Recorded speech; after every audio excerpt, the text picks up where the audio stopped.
오늘은 이혜인 시인의 용서의 꽃이라는 시를 한 편 읽고 설교를 시작하겠습니다. 용서의 꽃, 이혜인 시인. 당신을 용서한다고 말하면서 사실은 용서하지 않은 나 자신을 용서하기 힘든 날이 있습니다. 뭐라고 변명조차 할 수 없는 나의 부끄러움을 대신해 오늘은 당신께 고운 꽃을 보내고 싶습니다. 그토록 모진 말로 나를 아프게 한 당신을 미워하는 동안 내 마음의 잿빛 하늘엔 평화의 구름 한 점 뜨지 않아 몹시 괴로웠습니다. 이젠 당신보다 나 자신을 위해서라도 당신을 용서하지 않을 수가 없습니다. 나는 참 이기적이지요. 나를 바로 보게 도와준 당신에게 고맙다는 말을 아직은 용기 없어 이렇게 꽃다발로 대신하는 내 마음을 받아주십시오. 오늘 본문은 여호수아 대제사장이 주님께 그의 죄를 용서받는 것을 묵상하며 이 시를 읽어드렸습니다. 다 같이 오늘 본문 스가랴 3장 읽어봅시다. 시작. 주님께서 나에게 보여주시는데 내가 보니 여호수아 대제사장이 주님의 전사 앞에 서 있고 그의 오른쪽에는 그를 고소하는 사탄이 서 있었다.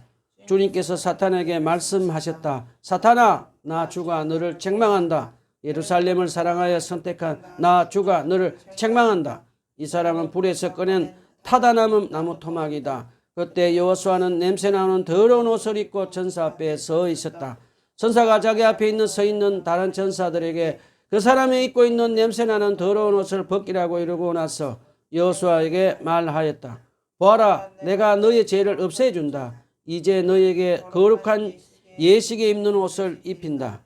그때 내가 그의 머리에 깨끗한 간을 씌워달라고 말하니 천사들이 그의 머리에 깨끗한 간을 씌우며 거룩한 예식에 입는 옷을 입혔다.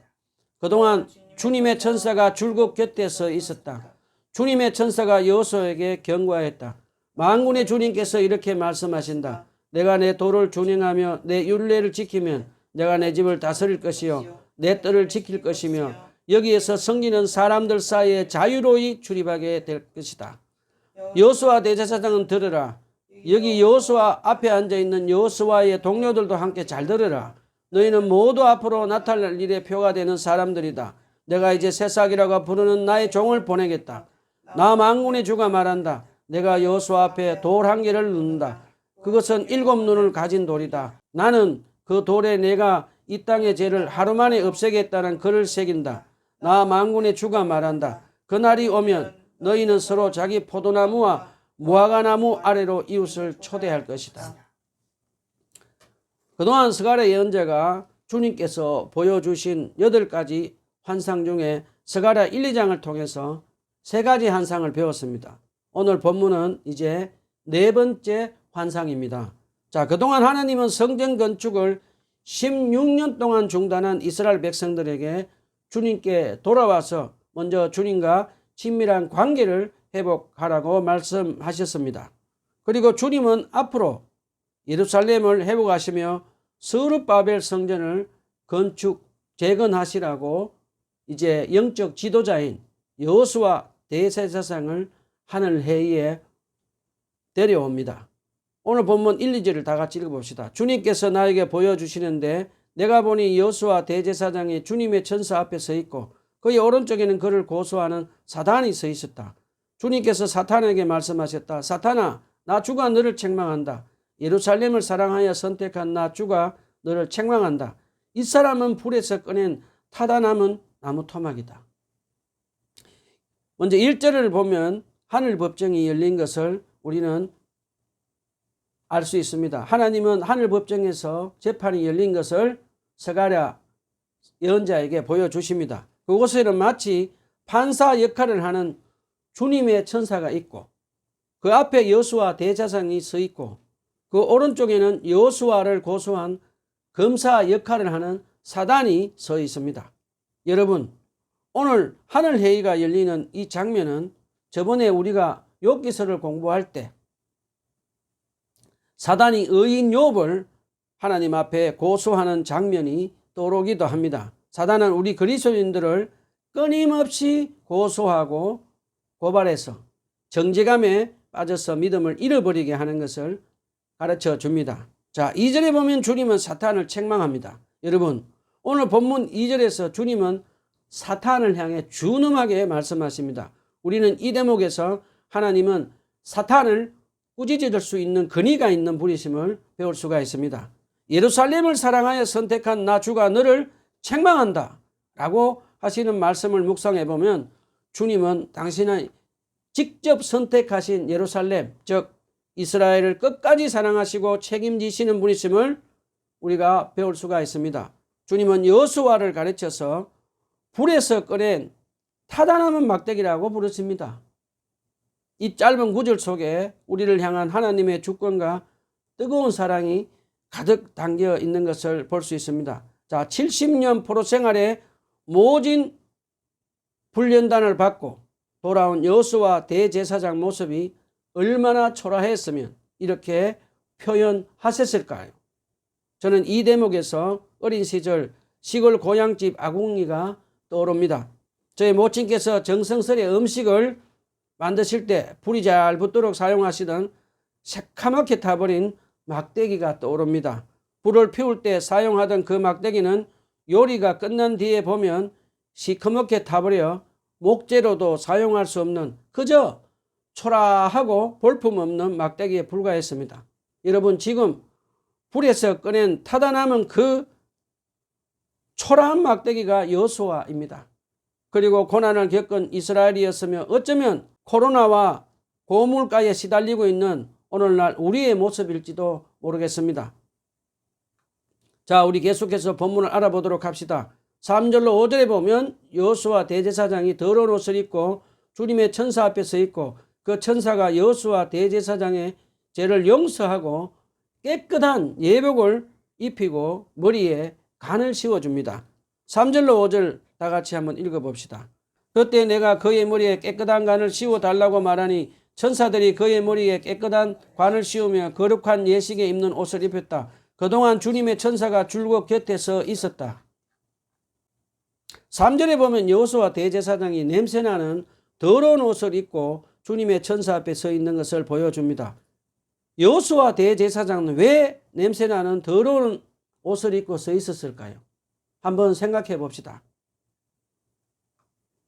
여호수아 대제사장의 냄새나는 더러운 옷은 단순한 더러운 옷이 아니라 죄와 실패 그리고 삶의 상처까지 모두 드러난 모습입니다. 학개서 1장 4절로 6절에 나오는 말씀처럼 그 당시 이스라엘 백성들은 성전 건축을 중단한 채 하나님의 집은 폐허로 버려두고 자기 집만 꾸미며 살고 있었습니다. 그들은 하나님의 일을 뒤로 미루고 자기 삶만 챙기고 있었습니다. 그때 여호수아 대제사장은 백성들의 죄를 책망하고 다시 성전 건축으로 돌아오도록 영적으로 이끌어야 했습니다. 그러나 그는 그 책임을 온전히 감당하지 못했습니다. 그래서 여호수아가 입은 더러운 옷은 개인의 죄뿐만 아니라 백성을 제대로 이끌지 못한 대제사장의 영적 책임과 부끄러움을 보여주는 것입니다. 여러분, 여기서 잠시 질문을 한번 해봅시다.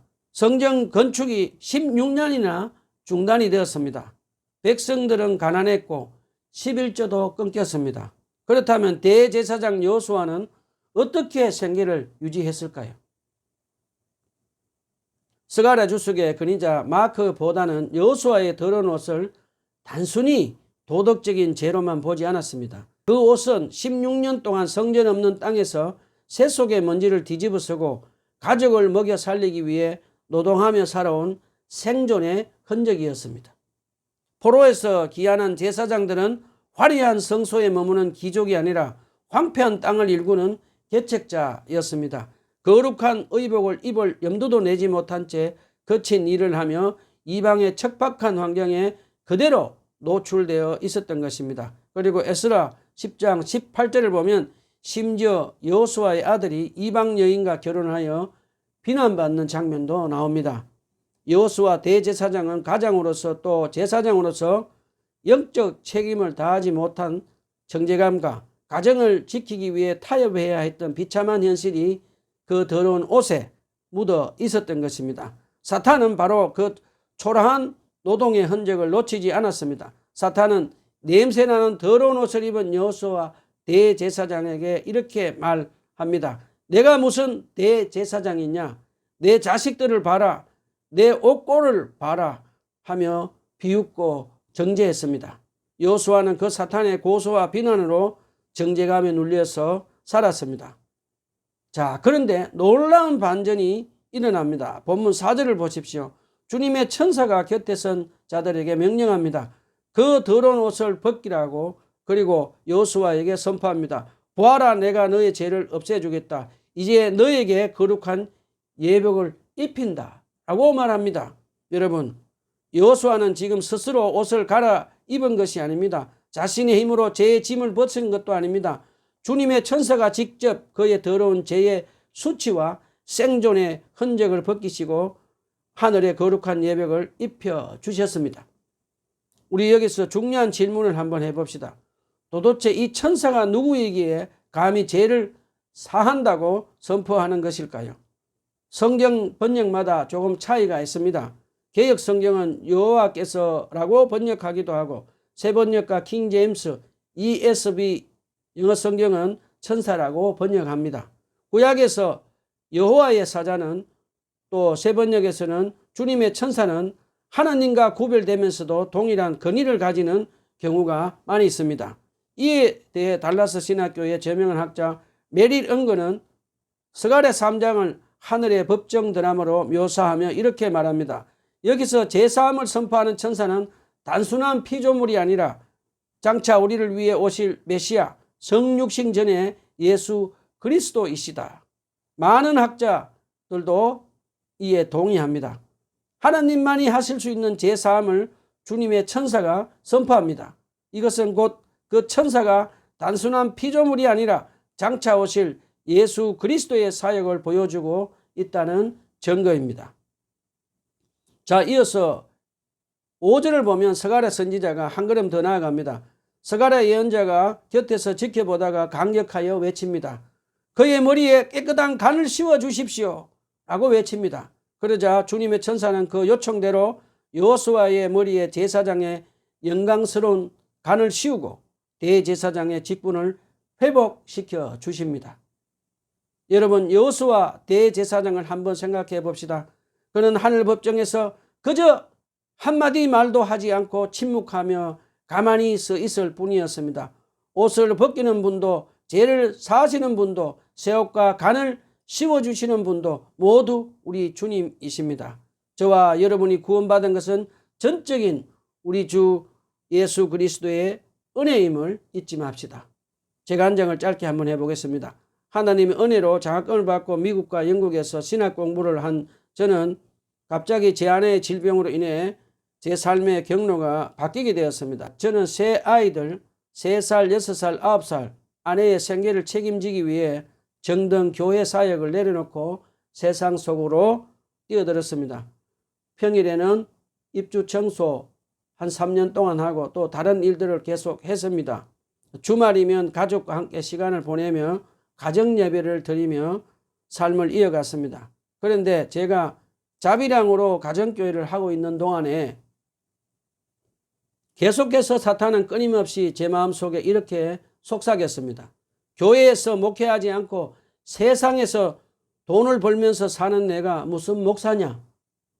그 정죄감은 저를 오랫동안 괴롭혔습니다. 그리고 동료 목회자 설교 공부 모임에서 목회자는 굶어 죽어도 세상 일을 해서는 안 된다. 이중직 목사는 목회에 전념할 수 없다는 말을 들었습니다. 여러분, 저는 사탄의 고소와 정죄감에 시달리며 이중직 목회를 인정하지 않는 말 때문에 제 마음에 깊은 상처와 고통으로 남았습니다. 사탄의 정죄와 사람들의 무시 속에서 고통받던 어느 날 주님께서는 약 10년 전에 오늘 본문 말씀을 통해 저를 찾아오셨습니다.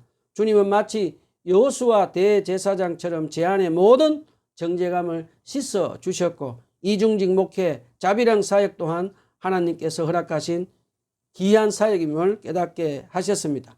그날의 경험은 제 사역의 길을 다시 여는 전환점이 되었습니다.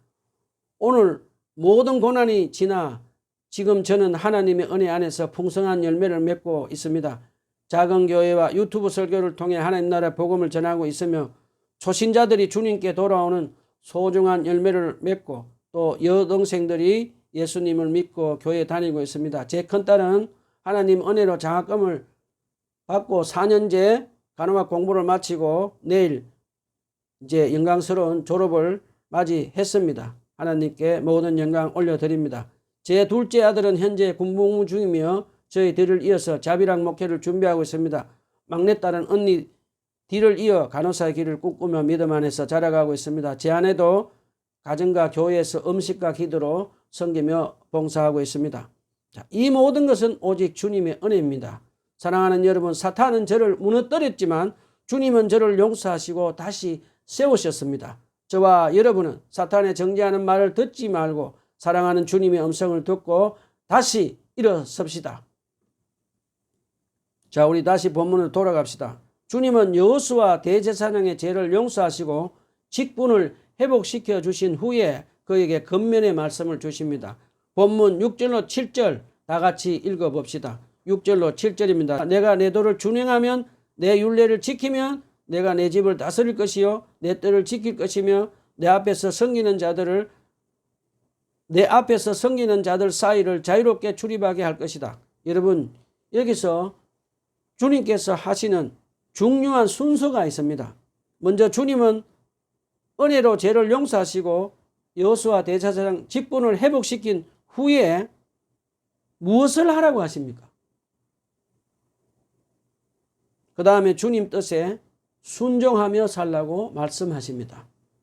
주님은 여호수아에게 강하게 말씀하십니다. 먼저 여호수아 대제사장의 주님의 율법과 도를 지키면 성전을 다스리는 권위를 주시고 사명을 감당하도록 하십니다. 그리고 하나님의 천사처럼 하나님과 영적 교제하는 은혜를 지금 주시겠다고 약속하시고 계십니다. 여러분, 이 은혜는 우리에게도 그대로 주어졌습니다. 에베소서 2장 13절로 18절 말씀처럼 우리는 그리스도 안에서 하나님께 자유롭게 나아가는 특권을 받은 자들입니다. 죄를 용서받은 저와 여러분은 성경 말씀과 기도로 주님과 친밀한 교제하며 성령 충만을 받아서 주님 뜻에 순종하며 살아갑시다. 자, 본문 8절로 10절에서 죄를 용서받고 대제사장으로 회복된 여호수아는 율법을 지키고 주님 뜻에 순종하며 살라고 권면을 한 후에 이제 앞으로 올 메시아에 대한 약속과 축복을 해 주십니다. 8절입니다. 여호수아 대제사장은 들으라. 여기 여호수아 앞에 앉아있는 여호수아의 동료들도 함께 잘 들으라. 너희는 모두 앞으로 나타날 일의 표가 되는 사람들이다. 내가 이제 새싹이라고 부르는 나의 종을 보내겠다. 자, 여호수아와 그의 동료 제사장들은 미래에 일어날 하나님의 구원을 미리 보여주는 사람들입니다. 특히 그들의 제사장 사역을 통해 장차 오실 메시아 예수 그리스도와 신약의 성도들을 미리 보여주는 모형이 되는 것입니다. 그리고 여호수아 대제사장은 끝이 아니라 시작이며 진정한 대제사장이신 종과 새싹인 예수 그리스도를 가리키는 예표입니다. 9절입니다. 나 망군의 주가 말한다. 내가 여호수아 앞에 돌 한 개를 놓는다. 그것은 7 눈을 가진 돌이다. 나는 그 돌에 내가 이 땅의 죄를 하루 만에 없애겠다는 글을 새긴다. 자, 여호수아 앞에 놓인 이 돌은 성전의 기초석이면서 장차 오실 메시아를 가리킵니다. 7 눈은 모든 것을 아시는 주님의 완전한 전지성을 뜻합니다. 여러분, 여기서 가장 중요한 말씀은 이것입니다. 내가 죄를 하루 만에 없애겠다. 구약에서는 해마다 제사를 지냈지만 히브리서 7장 27절에서 이제 예수 그리스도께서 십자가에서 단 한 번에 우리 죄를 영원히 해결하셨습니다. 여러분, 이것을 믿으십니까? 찬송가 228장의 작시자 펜시 크로스비가 있었습니다. 그녀는 오랫동안 시각장애를 앓으며 늘 정죄감과 우울함에 시달리며 살았다고 합니다. 그러던 어느 날 주님의 은혜로 예수 그리스도께서 내 죄를 이미 담당하셨다는 사실을 깨달은 순간 모든 정죄감에서 완전히 자유롭게 되었다고 합니다. 그래서 그녀는 이렇게 고백합니다. 세상과 나는 간 것 없고 구속한 주만 보입니다. 사랑하는 성도 여러분, 아직도 여러분 중에 정죄감에 묶여있는 분 계시면 이 시간 성령께서 역사하셔서 십자가의 단번에 제사함을 믿으시기 바랍니다. 자, 우리를 정죄감에서 구원해 주신 주님을 다 같이 찬양합시다. 찬송가 288장 예수로 나의 구주 삼고 찬양합시다. 예수로 나의 구주 삼고 성령과 피로써 거듭나니 이 세상에서 내 영혼이 하늘의 영광 누리도다. 이것이 나의 간정이요 이것이 나의 찬송일세. 나 사는 동안 끊임없이 구주를 찬송하리로다. 온전히 주께 맡긴 내 영 사랑의 음성을 듣는 중에 천사들 왕래하는 것과 하늘의 영광 누리도다. 이것이 나의 간정이요 이것이 나의 찬송일세. 나 사는 동안 끊임없이 구주를 찬송하리로다. 주 안에 기쁨 누림으로 마음의 풍랑이 잔잔하니 세상과 나는 간 곳 없고 구속한 주만 보이도다. 이것이 나의 간정이요 이것이 나의 찬송일세. 나 사는 동안 끊임없이 구주를 찬송하리로다. 아멘. 자, 마지막 본문 10절을 알아봅시다. 나 만군의 주가 말한다. 그날이 오면 너희는 서로 자기 포도나무와 무화과나무 아래로 이웃을 초대할 것이다. 포도나무와 무화과나무 아래는 평안과 회복을 의미합니다. 메시아 시대에는 죄의 문제가 해결되고 하나님의 교제와 성동 안에 화목하게 되며 우리는 이웃을 초대해 성령의 능력으로 복음을 전하게 될 것을 가르쳐 줍니다. 또한 장차 주님의 재림 때 우리는 예수 그리스도와 함께 왕노릇하게 될 것입니다. 자, 말씀을 맺겠습니다. 이제 더 이상 여러분 과거의 실수와 정죄감에 갇혀 있지 마십시오. 우리는 주님께서 십자가에서 단번에 입혀주신 의의 옷을 입은 사람들입니다. 그리고 우리는 베드로전서 2장 9절에서 하나님께서 부르신 왕같은 제사장이요 하나님의 자녀임을 잊지 맙시다. 이 사실을 기억하며 두 가지만 붙잡읍시다. 성경 말씀과 기도로 주님과 친밀한 교제로 성령 충만을 받아 주님 뜻에 순종하며 살아갑시다. 둘째, 예수님이 나의 정죄감을 벗겨주셨습니다 라고 이 복음을 전하며 그리고 우리 죄를 용서받은 것처럼 원수 같은 사랑까지 용서하고 사랑합시다. 마지막으로 우리는 그리스도 안에서 왕같은 제사장입니다. 주님이 다시 오실 때 그리스도와 함께 왕노릇할 자들입니다. 이 소망을 붙들고 성령의 능력으로 담대히 복음을 전가하며 살아갑시다. 아멘. 기도합시다.